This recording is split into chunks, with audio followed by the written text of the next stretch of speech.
5 seconds to go.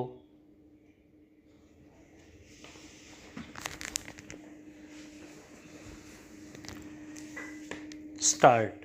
NRIs as well as persons of Indian origin residing abroad frequently wonder, often aloud, as to why Indians who perform so well in so many fields abroad falter at home. Of course, the questioning is about the environment here at home.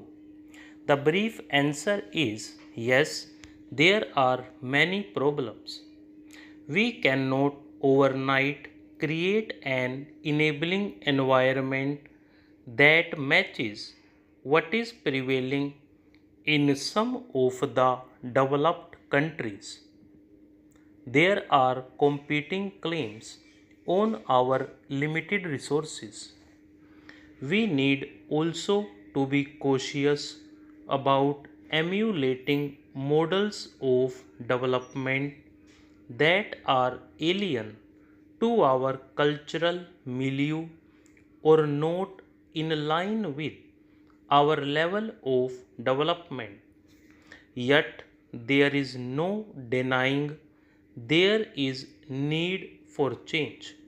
However, as we approach the dawn of a new millennium, our mission should be to bring about India's national renewal. We must build an India all of us can be proud of, where every individual exerts to the utmost and excels.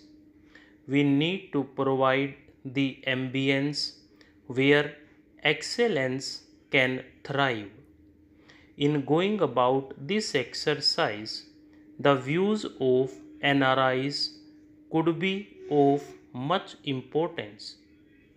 You have already shown a great spirit of adventure and perseverance in establishing a base for yourselves in the countries you are living in. Seeing India from outside, you may be in a position to give us a more objective assessment and advice.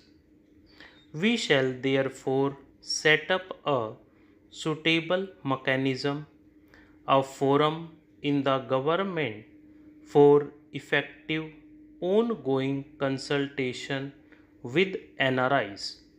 The Indian Investment Center will also be strengthened and restructured to enable it to address the investment concerns of the NRIs in a more effective and focused manner.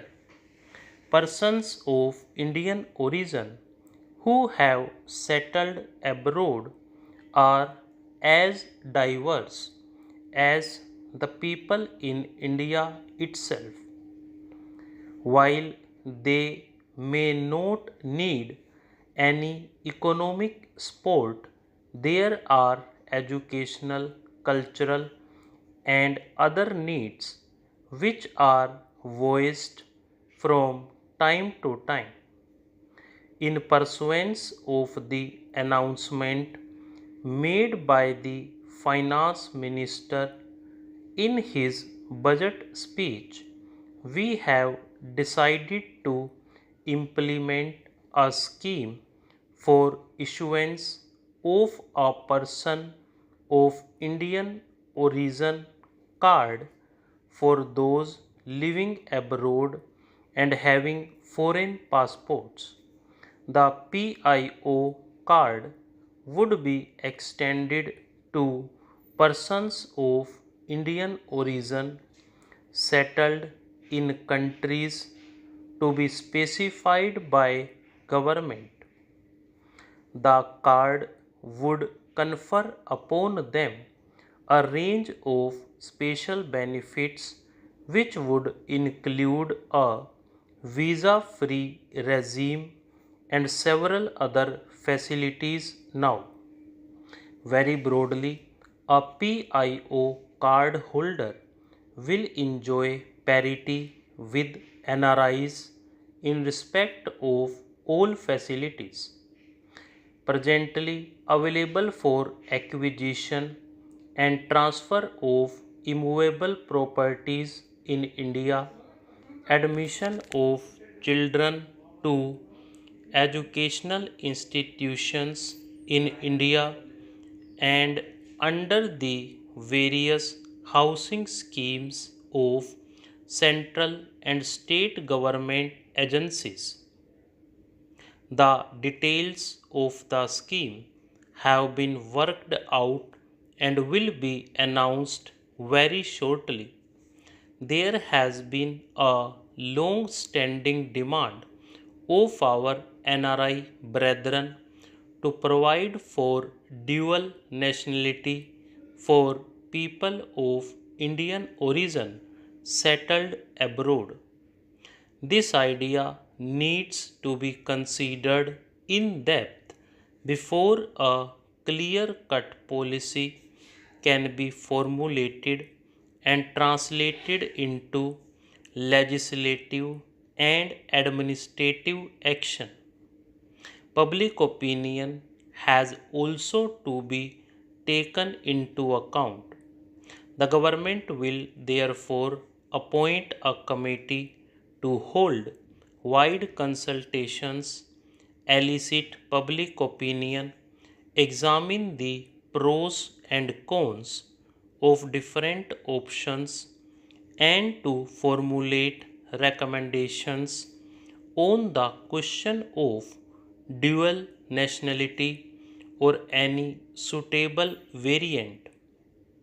This committee shall give its report within 3 months. I am given to understand that NRIs who receive dividend on non-repatriable investments are sometimes being required to furnish an undertaking that they will pay tax if required to, along with a certificate from a chartered accountant. This is an aberration since we know that dividend in the hands of individual investors is now not taxable in India. If more information about this is given to the finance minister, we will redress the situation.